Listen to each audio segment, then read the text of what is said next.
All right. Hello, everyone. Welcome back. I'm very excited to start our first track of State of the Industry. It is entitled Venue Tech Return to Full Capacity and is powered by ParkHub. So this panel that is kicking off track one, it's called Going Live and Going Large, Strategies for Ramping Up Events to Full Capacity. And obviously that's a topic that's on everyone's minds right now. How do we go from limited capacity to full capacity safely, smartly? And I'm excited for this panel to touch on those topics. It's a very well-rounded panel. We have George Baker, CEO of ParkHub.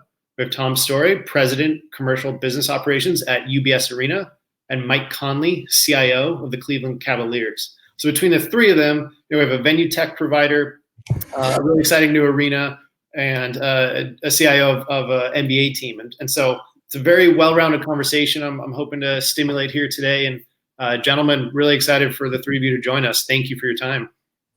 Thanks for having us. Glad to be here. So let's dive in. I have to start with an obvious question. Like, what are top of mind priorities for each of you as fans are returning to stands? I'm curious from your three individual perspectives. And Mike, I'd love to start with you. We can kind of go around the virtual room here real quick.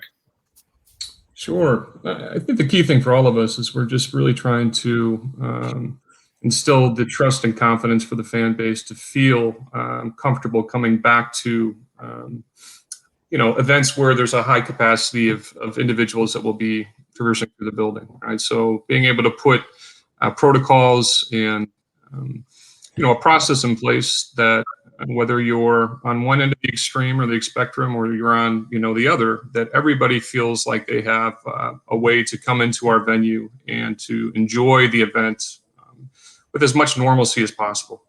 We're all trying to effort the work to try to get back to where we were before the pandemic, but the reality is we're facing a different world right now, and we probably will be for several more months, if not 6 to 8 months out. But what can we do to make the subtle difference to ensure that everybody is having the great experience that they once had prior to all this taking place? And a lot of that comes down to just being comfortable with what we're up against, understanding and educating yourself on the state of what the virus is and how it's evolved, and the protocols that have evolved throughout the period of time now that we're over a year. A lot of that is based on strategic partnerships, being able to set where you have the right experts that can fill you in with how all of this is evolving and mutating, and bringing the right expertise in-house and the right stakeholders to be able to collaborate to build a protocol that allows the fans to be comfortable and real in their own skin as they start to come back into our venue. So well said, Mike. And Tom, from your perspective, I mean, obviously you're opening an exciting new arena. What's top of mind for you? Because you have a bit of a different approach here where it's you're kind of launching during a very unique time. Yeah, we've been watching the industry, colleagues like Mike and other arenas and other teams with what they're been going through from the bubble in the playoffs last year to to reopening to whatever ratio your state or city allows. For the most part, we've been able in our arena setting, because we're in a park, because we have acreage, we've been able to make some changes in the design, quite nimbly, getting ready for our November 21 opening. Lots of space for parking, lots of great transportation options. But one of my favorite stories is that from the 3 S's that we call it: sanitization, safety, which is always, like paramount. And I think that's almost taken kind of a B position from the sanitization today, obviously, and then sustainability. But we, because we have space, we have 4 air shafts or 4 main air shafts. And, this is as technical as I get, but, we're kind of excited about it because air quality, we think is going to be, apart from, standard cleaning and all of that kind of stuff, the air quality piece is going to be really important for all arenas moving forward. And so we kept in our design 4 main air shafts, which most arenas, NHL, NBA wise, have 2. So we've been able to double that and put in a lot of circulation related features that are going to make this very safe when all the fans come to our opening. And then, this is kind of the warning, for the next. So I think all the work that everyone's doing now is to reopen, but also to prepare for what, the world will be like moving down in 5 or 10 years in, other scenarios. We all want to be better prepared. Mm-hmm. Yeah. And George, from your perspective, ParkHub, when we're talking about fans returning to the stands and literally moving from the parking lot to the venues, I mean, your technology obviously is infrastructure for a lot of that movement, and for these guys to manage that fan movement. What's top of mind for you as we go from no fans to limited fans to hopefully full capacity very soon? Yeah, it's one, empowering our clients with data around the 3 specific areas, and that's transitional areas, transactional areas, and stationary areas. And how we measure that is transitional areas are areas in which fans are moving from the vehicle to the door, or from the door to their seat or concession or wherever that might be. And then the second is that transactional area in which I mentioned, and this is obviously where transactions are taking place. But we need to help our clients have this contactless, distant-free, and obviously properly safe. And then the stationary areas are areas in which a fan might be stationary for more than 15 minutes, and where the most security needs to be around that area, that pod, for that duration of time. And so what we look at is increasing social distance, mindfully optimizing those touch points while reducing friction. So reducing friction increases ingress or reduces exposure during those touch points, while mindfully optimizing the touch points reduces the once heavy human interaction. And so we do all this through technology. We do this through integrations into our ticket providers, real-time authentication. So this allows for kind of stitching together of that customer, that fan journey. And believe it or not, what we've been able to find and see is that the arrival patterns or these movements are generally speaking the same across. Right now we have NHL and NBA clients that are active, but the NBA fans movement and their patterns are the same. Similarly, the NHL fans are the same. And ironically, kind of the arrival patterns, although not the order of magnitude to that of prior to COVID, actually are the same as well. So using the data to make informed decisions as they have 300 to 3,000 or full capacity 18 to 25,000 in an arena or in a center scenario, we help them understand that demand, the redemption, and the people movement. So there is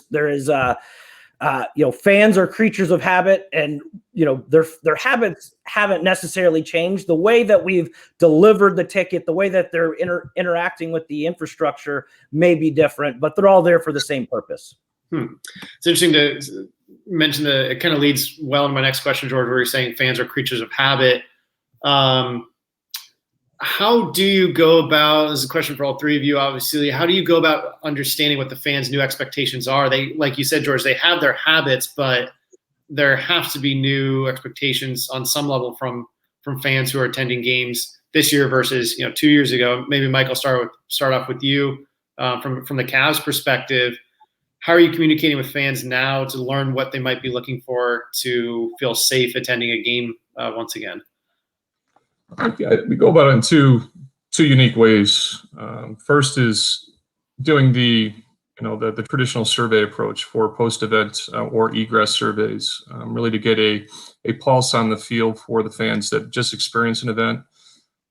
What did you like? What did you not like? Where did you run into friction points? Where would you like us to focus on our opportunities to make your experience better coming out of it? And that's important, right? You get the good feedback there, but also, depending on the mood of a person when they're leaving an event, time crunches, you can get some bias that builds into that feedback. I think it's also important to have a layer that's dynamic, that looks at leveraging technology to understand behaviors and patterns, So the marriage of those two together allow you to land at a point where you can make the right informed decisions to be able to build your protocols. And I think a lot of it really comes down to understanding what you're up against first, to be able to position the questions that you want to ask and build the use cases to leverage the technology that will give you the insights that are necessary. For us, I think as the industry as a whole, this was a new curveball thrown at us. Sorry to use a baseball analogy coming from an NBA team, but the industry as a whole wasn't prepared for it. Whether you start with our ticketing, protocols, we're not a one-to-one ticketing solution in the States the way that they are in Europe. It's because of the presence of the secondary market and the benefits that come along with the revenue generation there. So how do you start to understand who's in your building? And that's not an easy thing to do when you're dealing with a lot of people and coming in at a singular or multiple points of entry, and starting the process of educating them on the changes that are going to be expected based upon their experience. And many different teams are approaching this in different ways, and I do credit our league and not setting blanket expectations for each region, because this virus is unique by region, depending on where it is in a given state. But for us, it was more about just gaining a survey so we can capture as much information that may be tied to the ticketing pods of people coming in, asking about any symptoms, signs, et cetera, and having to have that signed off on before the individual was able to receive the ticket or have the ticket dispersed to them.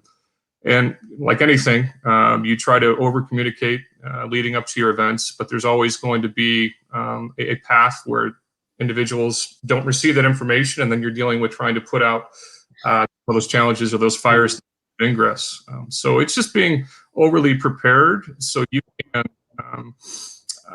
pivot in a moment's notice based upon what you're seeing from your fan base. At the end of the day, it's all about their experience, their feedback that is going to drive us to come out of this, because our goal is to continue to increase capacity and do it both by adhering to the safety and health of our fans, but also building, back to my original point, the trust and the comfort for these individuals to go back home and tell their neighbors about the experience they had when they came in. So if they were on the fence about it, the best marketing for us is the word of mouth and the influence of people that trust one another to be able to reopen our doors and have more people come back in. And Tom, speaking of opening doors, obviously UBS Arena is in a unique position, like we touched on it, and you already touched on a couple of specific examples where you're getting ready to open the arena, and then you made some quick shifts like to literal infrastructure of the arena.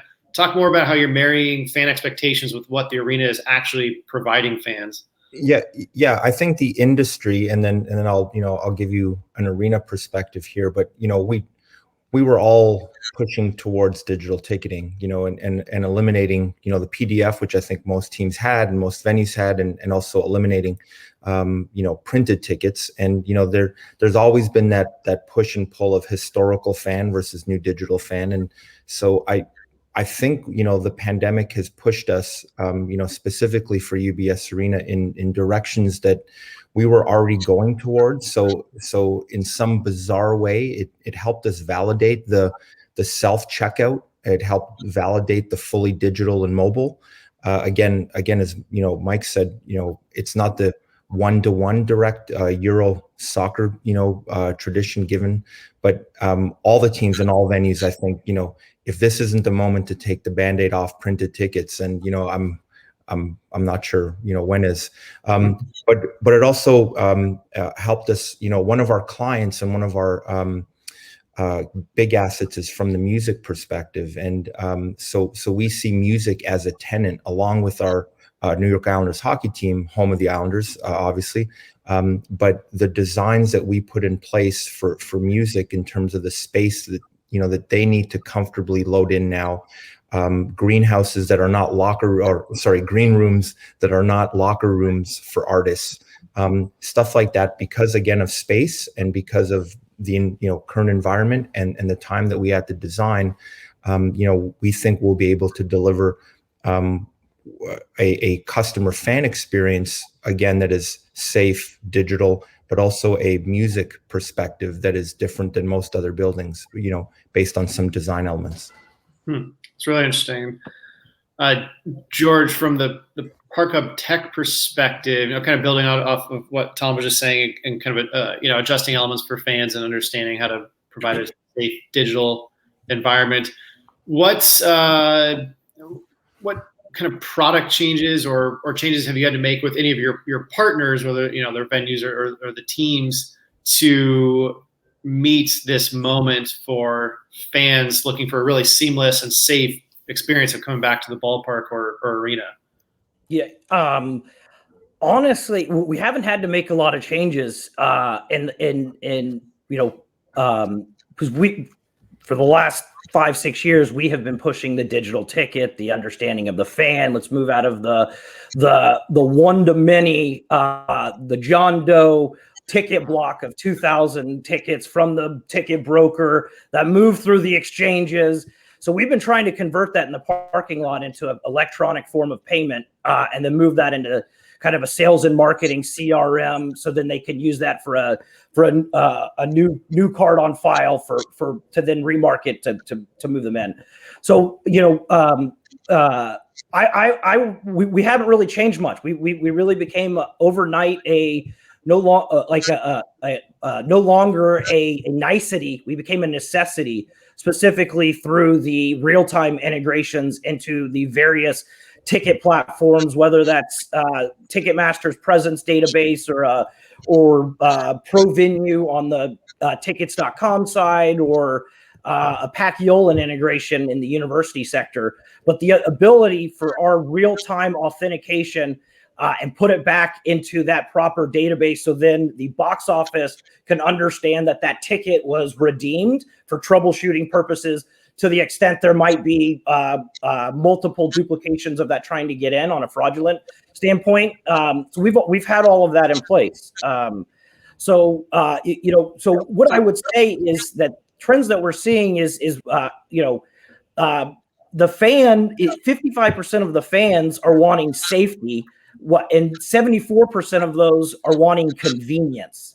And so to my comment earlier, I think you're getting convenience notions around safety, and you've got accelerated technology over a 12-month period of technology that's been trying to get out in the marketplace 3 to 5 years. And so what you end up with is what Mike hit on earlier is you're going to have to cater to the fan. The environment is going to change. And through his feedback surveys in which he was mentioning, they now have the ability to meet those or let their fans be heard and augment the experience of what is going on in the venue. And I think it's going to be the experience is going to be different going forward. Definitely love that nicety to necessity comment, as Thomas pointed out here in our chat. That's an excellent phrase, and definitely one that'll stick in my mind. Gentlemen, between the three of you, we have a CEO, a CIO, a president of commercial business operations. You each manage important teams, large teams. I'm very curious to kind of drill down to the individual level with you three as leaders of your organizations. How have you had to individually kind of adjust to operate in this COVID environment, get your team organized and ready? I'm always really curious to kind of go down this path a little bit, because you occupy such unique roles. Tom, perhaps I'll start with you, if you don't mind, on this question about how your role, you've had to adjust it. Sure. We were on a call the other day, and we're online with our construction for November. And we have some great results with UBS, with Ticketmaster, with Northwell, a bunch of blue chip partners, and a bunch more being announced.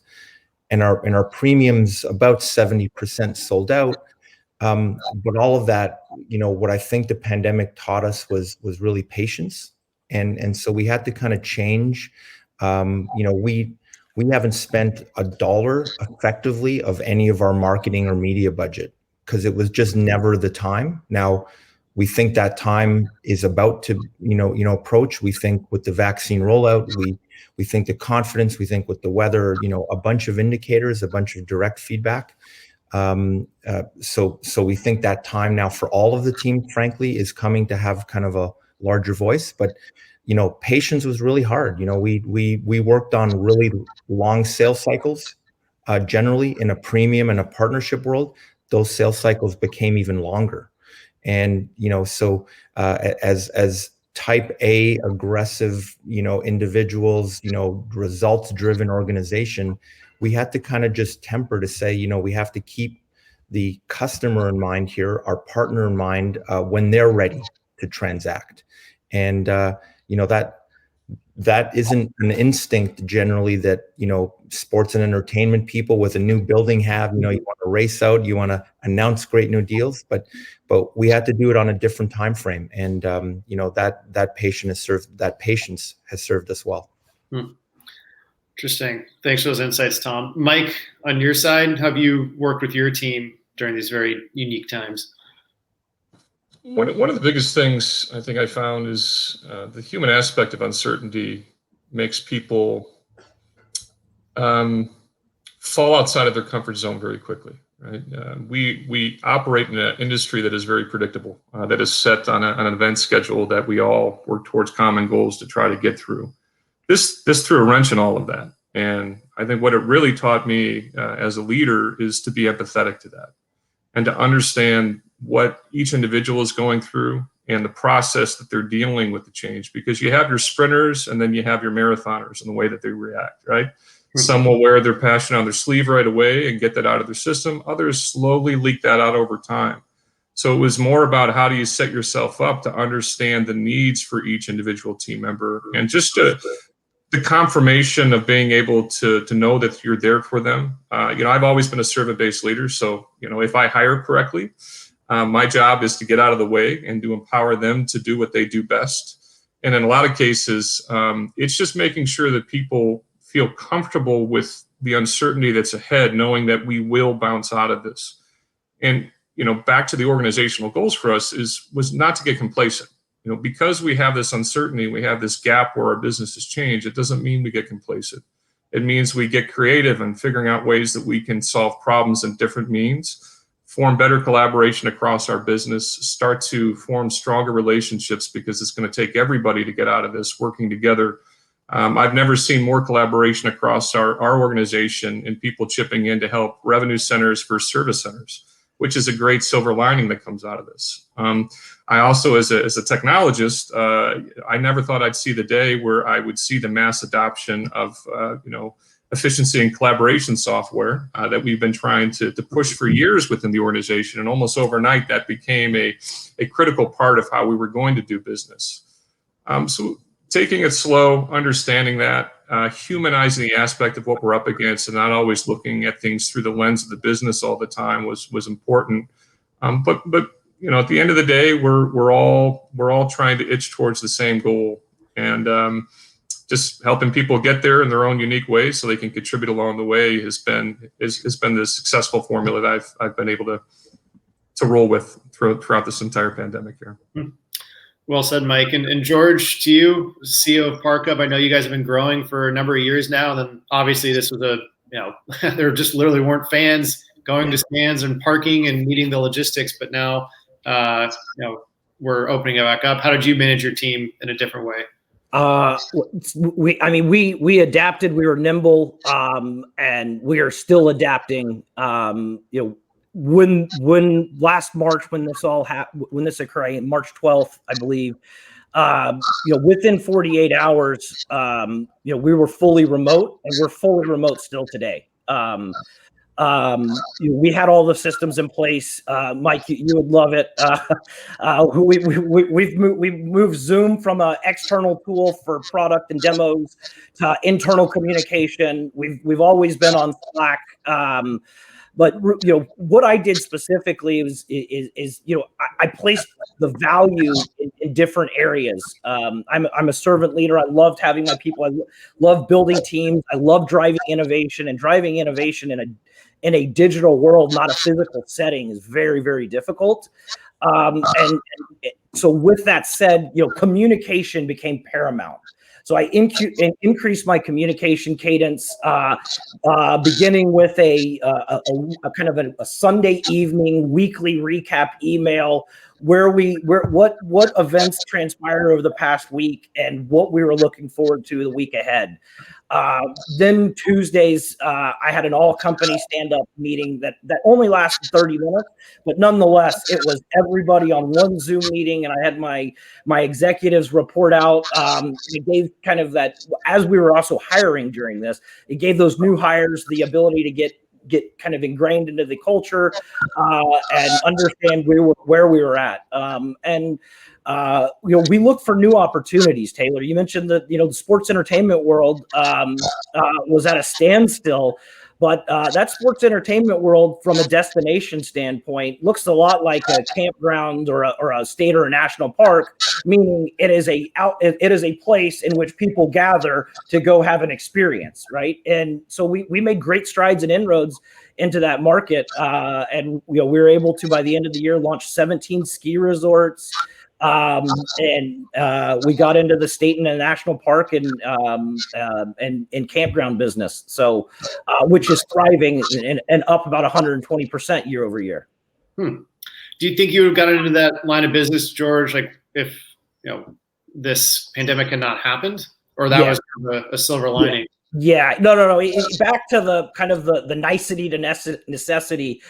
Those end markets were no infrastructure, just like parking.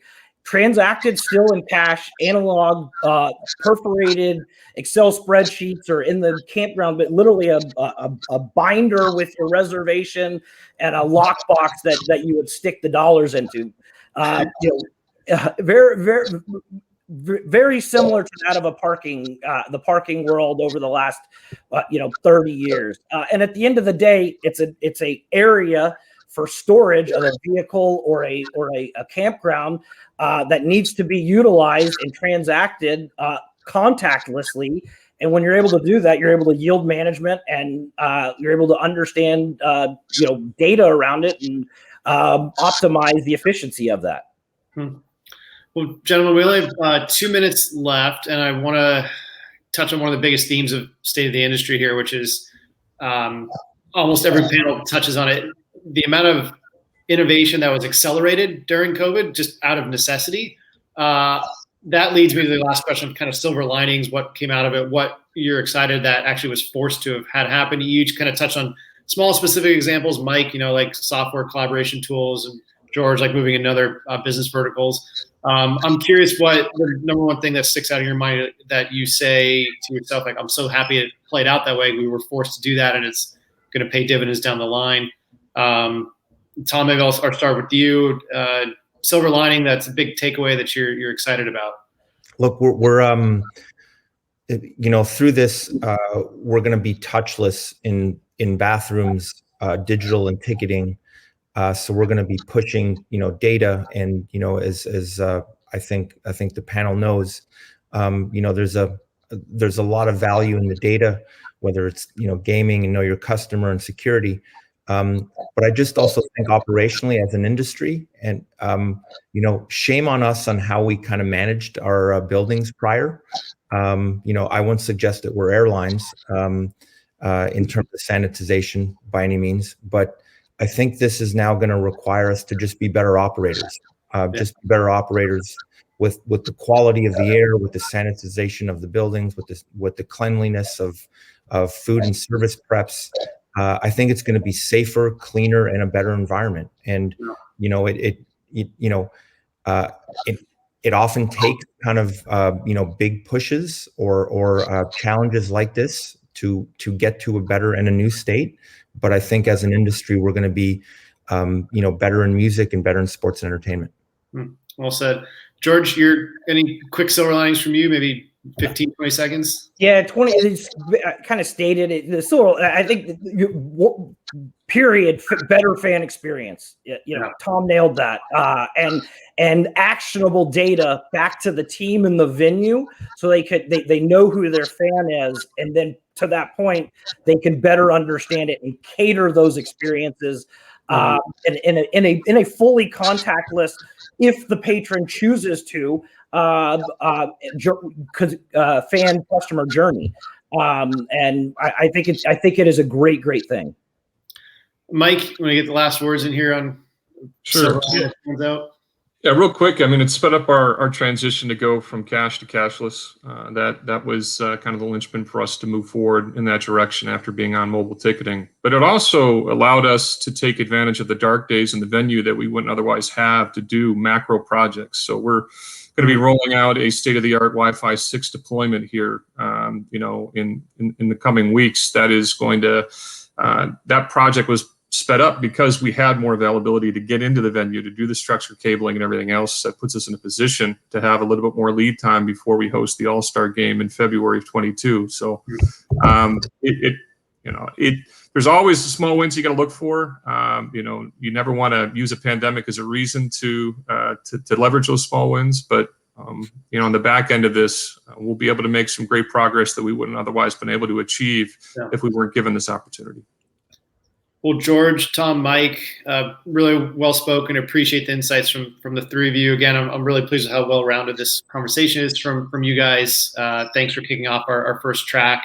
And to our pro members, the four of us will be going over into the pro member lounge real quick, answering some questions and kind of following up there. And to everyone else, please enjoy the rest of the conference. Use the networking features, get some value out of it, and make some connections. So, George, Tom, Mike, thanks again. Really appreciate it, guys. Thank you.